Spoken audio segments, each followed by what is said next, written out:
Baiklah, di sini saya akan menjelaskan tentang definisi matematika dan apa itu hakikat matematika.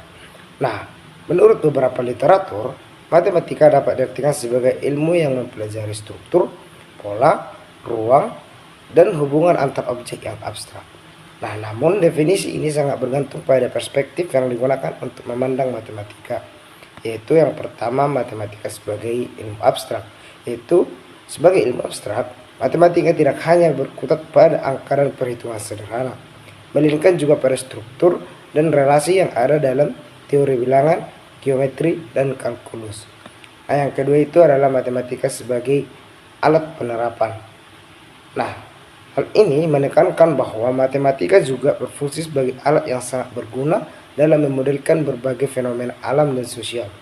Matematika ini dapat digunakan untuk mengembangkan model predikat dalam fisika, ekonomi, biologi, serta teknologi informasi. Nah, selanjutnya, apa itu hakikat matematika? Berbicara tentang hakikat matematika adalah sebuah aktivitas yang membutuhkan analisis yang mendalam dan komprehensif. Oleh karena itu, mengkaji hakikat matematika tidak hanya dari sejarah matematika dan arti matematika dari segi bahasa, tetapi juga termasuk berbicara masalah struktur dan perkembangan matematika itu sendiri. Nah, selain itu, untuk mendefinisikan matematika sangat bergantung dari sudut pandang mana seseorang mendefinisikannya, sehingga memunculkan berbagai macam definisi tentang hakikat matematika. Namun, pada intinya akan memberikan arti yang sama pada matematika itu sendiri. Nah, di sini seperti yang dikatakan oleh Wudojo bahwa matematika adalah suatu alat untuk mengembangkan cara berpikir. Nah, berbeda juga menurut dari Ronald Brown yang mengatakan bahwa matematika adalah sebuah studi tentang pola dan struktur, analisa logis, dan perhitungan dengan pola dan struktur. Nah, singkatnya Brown ini mengatakan bahwa tidak memerlukan suatu ilmu pengetahuan struktur secara teoritis dan suatu metode untuk mengetahui apa yang benar dan apa yang menarik pada struktur ini. Nah, di sini juga ada menurut beberapa ahli yang mendefinisikan tentang hakikat matematika. Yang pertama itu adalah Rusvendi. Nah, Rusvendi ini berpendapat bahwa matematika merupakan bahasa simbol, ilmu deduktif yang tidak menerima pembuktian secara induktif. Nah, ada juga menurut dari Reis yang berpendapat bahwa matematika adalah telaahan tentang pola dan hubungan, suatu jalan atau pola pikir, suatu seni, suatu bahasa, dan suatu alat. Dan menurut Klein berpendapat bahwa matematika itu bukan pengetahuan menyendiri yang dapat sempurna karena dirinya sendiri, tetapi adanya matematika itu terutama untuk membantu manusia dalam memahami dan menguasai permasalahan sosial, ekonomi, dan alam. Nah, dari beberapa pendapat para ahli di atas dapat disimpulkan bahwa matematika adalah suatu disiplin ilmu yang sistematis yang menelaah pola hubungan, pola berpikir, seni, dan bahasa yang semuanya dikaji dengan logika serta bersifat deduktif. Matematika berguna untuk membantu manusia dalam memahami dan menguasai permasalahan sosial, ekonomi, dan alam. Cukup sekian dari materi dari saya. Terima kasih. Materi selanjutnya yaitu beberapa pendapat tentang hakikat matematika. Yang pertama, matematika adalah ilmu deduktif. Matematika adalah ilmu deduktif karena seluruh konsep dan rumusnya dibangun berdasarkan logika dan kebenaran yang sudah ada sebelumnya. Dalam matematika, kita memulai dari asumsi atau prinsip dasar atau aksioma yang dianggap benar, lalu menggunakan langkah-langkah logis untuk mencapai kesimpulan baru. Contohnya, dari aturan sederhana seperti 1 tambah 1 sama dengan 2. Nah, kita bisa mengembangkan konsep yang lebih kompleks seperti persamaan, geometri, hingga kalkulus. Jadi, matematika mengajarkan kita untuk berpikir sistematis dan memastikan setiap kesimpulan didasarkan pada bukti yang jelas. Kemudian yang kedua, matematika adalah ilmu terstruktur. Matematika adalah ilmu terstruktur karena setiap konsep saling berkaitan dan tersusun secara sistematis. Konsep dasar menjadi fondasi untuk membangun konsep yang lebih kompleks. Misalnya kita mempelajari angka dan operasi dasar atau seperti penjumlahan terlebih dahulu sebelum mempelajari aljabar, geometri, atau kalkulus. Semua materi dan rumus matematika tersusun dalam urutan logis, sehingga harus dipahami langkah demi langkah. Struktur ini membuat matematika mudah dipelajari dan diterapkan sebagai konsisten di berbagai bidang. Selanjutnya, matematika adalah ilmu tentang pola dan hubungan. Mengapa? Karena matematika mempelajari keteraturan yang ada di sekitar kita dan bagaimana elemen-elemen tersebut berhubungan. Contohnya, pola angka dalam deret bilangan atau hubungan antara panjang sisi dalam segitiga. Nah, dengan memahami pola dan hubungan ini, kita bisa memprediksi, menghitung, dan menyelesaikan berbagai masalah dalam kehidupan sehari-hari maupun ilmu pengetahuan. Selanjutnya, matematika adalah bahasa simbol, karena menggunakan simbol-simbol seperti angka, huruf, dan tanda operasi, misalnya tanda operasi penjumlahan, pengurangan, perkalian, dan tanda bagi untuk menyampaikan ide atau informasi. Nah, dengan simbol ini, kita dapat menulis konsep yang rumit secara sederhana dan universal, sehingga mudah dipahami oleh siapa saja di mana saja.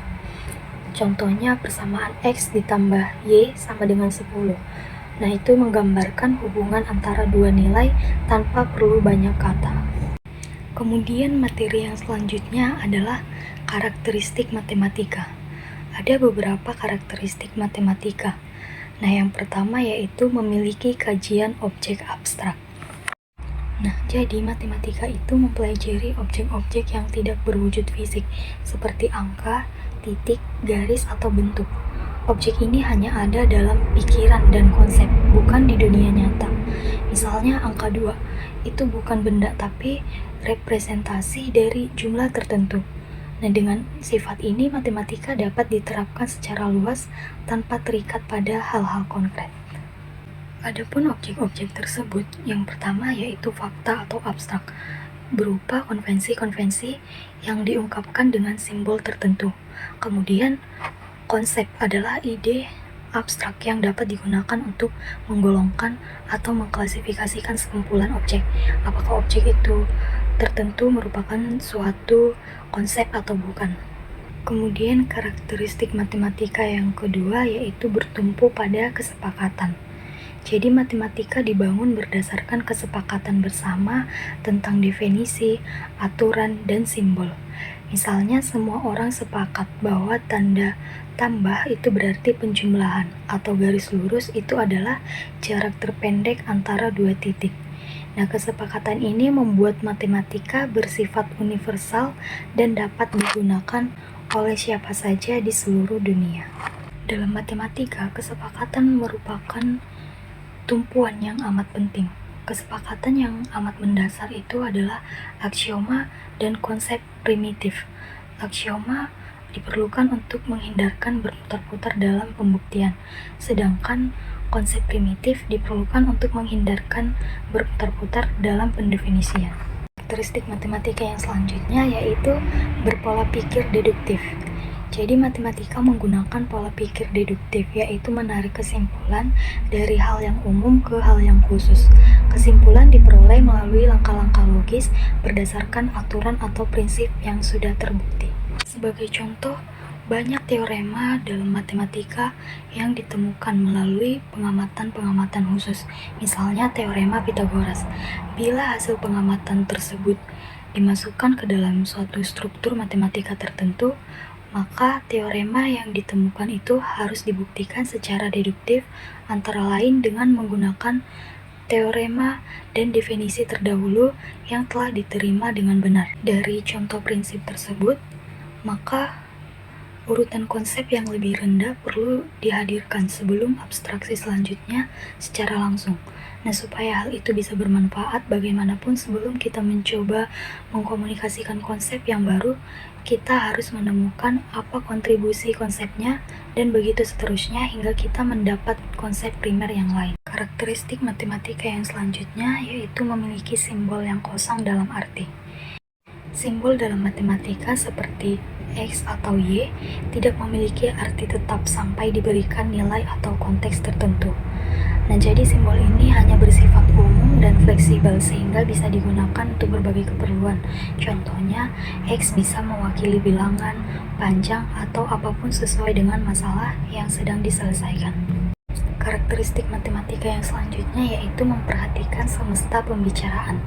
Dalam matematika, semesta pembicaraan adalah batasan atau ruang lingkup objek yang dibahas. Sebelum menyelesaikan masalah, kita menentukan objek yang relevan. Misalnya saat membahas bilangan ganjil, hanya bilangan ganjil dalam kategori tersebut yang menjadi fokus, bukan semua bilangan. Nah, ini membantu menjaga kejelasan dan ketetapan dalam penyelesaian. Karakteristik matematika yang terakhir yaitu konsisten dalam sistemnya. Matematika selalu mengikuti aturan dan prinsip yang konsisten dalam sistemnya. Artinya, jika suatu pernyataan atau rumus sudah terbukti benar dalam sistem matematika tertentu, maka pernyataan tersebut akan selalu benar selama aturan sistem tersebut dipatuhi. Dalam matematika terdapat banyak sistem. Ada sistem yang mempunyai kaitan satu sama lain, tetapi ada juga sistem yang dapat dipandang terlepas satu sama lain. Misal sistem-sistem aljabar, sistem-sistem geometri. Nah, sistem aljabar dan sistem geometri tersebut dapat dipandang terlepas satu sama lain. Tetapi dalam sistem aljabar sendiri, terdapat beberapa sistem yang lebih kecil. Nah, oleh karena itu dalam belajar matematika diperlukan tinjauan terhadap materi yang diajarkan sebelumnya yang akan terkait dengan materi yang sedang diajarkan. Peranan ilmu matematika. Ilmu matematika memiliki peranan penting dalam kehidupan sehari-hari. Dalam segala aspek kehidupan memerlukan ilmu matematika dalam menyelesaikan permasalahan yang ada, serta untuk mengembangkan teknologi dalam menunjang pendidikan. Penerapan ilmu matematika dalam kehidupan sehari-hari dapat dikategorikan sebagai berikut. Yang pertama, keuangan. Matematika digunakan untuk mengelola uang, menghitung pendapatan, pengeluaran, bunga, dan investasi. Contohnya, menghitung jumlah tabungan setelah beberapa bulan, menghitung bunga pinjaman atau deposit di bank, dan menghitung anggaran bulanan untuk kebutuhan rumah tangga. Yang kedua, belanja. Matematika membantu dalam menghitung harga total, diskon, dan kembalian. Contohnya, menghitung total belanja di supermarket, menentukan harga setelah diskon 30%, dan memastikan jumlah uang yang diterima kembali dari kasir sudah benar. Yang ketiga, transportasi. Digunakan untuk memperkirakan waktu perjalanan, menghitung jarak, kecepatan, dan konsumsi bahan bakar. Contohnya, menghitung waktu yang dibutuhkan untuk perjalanan dengan kecepatan tertentu, memperkirakan jumlah bahan bakar yang ada diperlukan untuk perjalanan jauh, mengatur jadwal keberangkatan dan kedatangan menggunakan transportasi umum. Yang keempat, teknologi. Matematika digunakan dalam pengembangan teknologi seperti algoritma dan komputasi, kecerdasan pembuatan AI, dan pembelajaran mesin dan analisis data. Contohnya, penggunaan algoritma dalam aplikasi seperti Google Maps dan menghitung resolusi layar pada perangkat elektronik. Matematika memberikan dasar penting untuk pengembalian keputusan yang akurat dan efisien dalam berbagai aspek kehidupan. Secara senturi saya akan menjelaskan aplikasi matematika dalam kehidupan nyata. Nah, selain sebagai subjek yang dipelajari dalam konteks akademis, matematika juga memiliki aplikasi yang sangat luas dalam kehidupan nyata.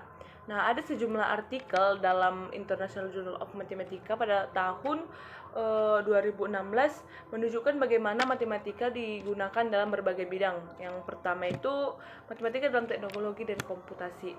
Nah, di dalam dunia teknologi informasi, matematika adalah fondasi untuk pembangunan algoritma komputer dan sistem kriptografi. Nah, artikel dalam Journal of Computer Science pada tahun 2018 ini menjelaskan bagaimana teori bilangan dan aljabar abstrak diterapkan dalam pembuatan inskripsi yang aman. Nah, yang menjadi elemen penting dalam perlindungan dunia. Nah, ini menjadi elemen penting dalam perlindungan dunia digital. Perlindungan data di dunia digital. Nah, yang kedua itu ada matematika dalam ekonomi. Nah, Di bidang ekonomi, teori matematika digunakan untuk memodelkan perilaku pasar yang merancang kebijakan moneter, mengoptimalkan keputusan investasi. Nah, ada juga dalam artikel Journal of Economic Theory pada tahun 2017, ini mengulas bagaimana kalkulus dalam statistik digunakan untuk membangun model-model ekonomi yang dapat memprediksi tren pasar dan membantu pembuatan kebijakan ekonomi. Dan yang ketiga ada matematika dalam ilmu pengetahuan alam. Nah, dalam bidang fisika, matematika digunakan untuk menggambarkan hukum-hukum alam. Misalnya, dalam teori relativitas attention, konsep geometri non-Euclidean dan digunakan untuk menjelaskan struktur ruang waktu. Nah, dalam biologi, matematika digunakan untuk memodelkan populasi, penyebaran penyakit, dan interaksi ekologis. Kesimpulannya adalah aplikasi matematika dalam kehidupan nyata sangat luas dan dapat ditemukan hampir di setiap aspek kehidupan. Nah, matematika digunakan untuk memecahkan masalah, mengoptimalkan proses, dan membuat keputusan yang lebih baik. Nah, ada beberapa contoh aplikasi matematika dalam kehidupan nyata yang seperti saya sebutkan tadi, seperti keuangan dan ekonomi, yang matematika digunakan dalam perhitungan bunga, analisis pasar, perencanaan anggaran, dan perhitungan risiko investasi yang seperti saya sebutkan tadi. Nah, yang kedua, teknologi dan komputer. Algoritma matematika digunakan dalam pengembangan perangkat lunak, enskripsi data, kecerdasan buatan seperti AI, dan pembelajaran mesin. Nah, yang ketiga itu ilmu alam, yang dimana matematika membantu dalam menganalisis fenomena alam seperti cuaca, gerakan planet, dan atau eksperimen ilmiah. Sekian dari saya, terima kasih.